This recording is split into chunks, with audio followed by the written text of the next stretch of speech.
Hello friends, આજે હું તમારી સાથે રેસ્ટોરન્ટમાં મળે તેવી પનીર મસાલાની સબ્જીની રેસીપી શેર કરી રહી છું. આ સબ્જી એકદમ ઇઝીલી બની જાય છે અને ફક્ત 15 થી 20 મિનિટની અંદર સબ્જી બની જાય છે અને તમારે જો કોઈ મહેમાન આવે તો તમે એને ફટોફટ બનાવીને જમવામાં પણ આપી શકો છો. તો એના માટે અહીંયા આપણે 100 ગ્રામ પનીર લીધું છે. તમે અહીંયા 200 ગ્રામ પણ લઈ શકો છો. હું અહીંયા 2 થી 3 વ્યક્તિને થાય એટલું શાક બનાવું છું. તો પનીરને આ રીતે આપણે ક્યુબમાં કટ કરી લેવાના છે, એટલે કે ચોરસમાં આ રીતે કટ કરી લઈશું. હવે એક કડાઈમાં આપણે 2 ચમચી જેટલું તેલ લઈશું અને એની અંદર આપણે પનીરને ફ્રાય કરવાના છે. અહીંયા પનીર થોડા ગોલ્ડન બ્રાઉન કલરના થાય ને ત્યાં સુધી આપણે એને તળી લઈશું. તો આ રીતે સેલો ફ્રાય કરી લઈશું અને એને એક ડીશમાં કાઢી લઈશું. અને આ પનીરને આપણે પાણીની અંદર એડ કરીશું કે જેથી આપણા પનીર ચવડ ના થાય અને એકદમ સોફ્ટ રહે. હવે એ જ કડાઈમાં આપણે જીરું 2 ચમચી તેલમાં જીરું, 2-3 લવિંગ, તમાલપત્ર, 1 તજ, 1 ચમચી ધાણા આખા, 6 થી 7 નંગ લસણ લઈશું અને આદું લઈશું. ત્યારબાદ ડુંગળીને એડ કરીને સારી રીતે સોતે કરી લઈશું. તો અહીંયા ડુંગળીનો કલર ચેન્જ થાય ત્યાં સુધી આપણે એને સોતે કરીશું.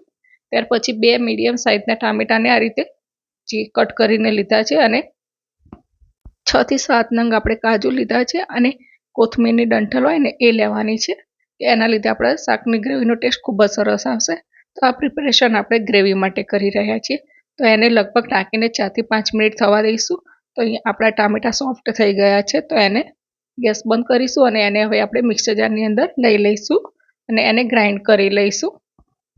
તો ફ્રેન્ડ્સ, તમે રેસ્ટોરન્ટમાં જાઓ છો ત્યારે પંજાબી શાકની જે ગ્રેવી હોય છે ને એ જે રસોઈયા હોય છે ને આ રીતે આપણે એ ગ્રેવી બનાવતા હોય છે. હવે અહીંયા આપણે એક બાઉલની અંદર 1/4 કપ મોળું દહીં લઈશું. તેની અંદર ½ ટીસ્પૂન હળદર, 1 ટીસ્પૂન કાશ્મીરી મરચું અને 1 ટીસ્પૂન ધાણા જીરું લઈશું અને આ પેસ્ટને આપણે સારી રીતે મિક્સ કરી લેવાની છે.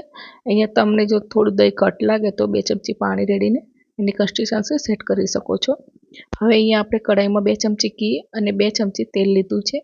તેલ ગરમ થાય એટલે આપણે એની અંદર જીરું ½ ટીસ્પૂન અને હિંગ લઈશું અને ત્યાર પછી આપણે જે કેપ્સિકમને આ રીતે ચોરસમાં કટ કરીને રાખ્યા છે એ આની અંદર એડ કરીશું અને સોતે થવા દઈશું.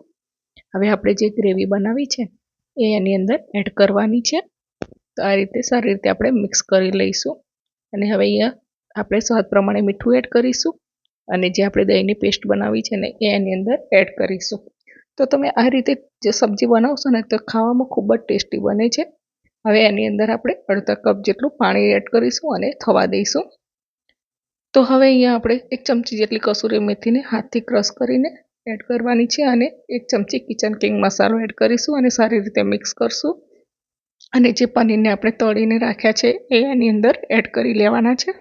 હવે આ શાકને આપણે ઢાંકીને 2 થી 5 મિનિટ માટે થવા દઈશું સ્લો ગેસ ઉપર જ. તો અહીંયા તમે જોઈ શકો છો કે 5 મિનિટ પછી આપણું શાકમાંથી તેલ છૂટું પડી ગયું છે. તો એને આપણે કોથમીર પફરાવી દઈશું. તો તૈયાર છે આપણું પનીર મસાલા સબ્જી, જે એકદમ રેસ્ટોરન્ટ સ્ટાઇલ બને છે અને બાળકોનું તો ખૂબ જ પ્રિય હોય છે. તો તમે આને રોટલી કે પરાઠા સાથે પણ સર્વ કરી શકો છો. તો એકદમ રેસ્ટોરન્ટ સ્ટાઇલ ફક્ત 10 થી 15 મિનિટની અંદર બની જાય છે.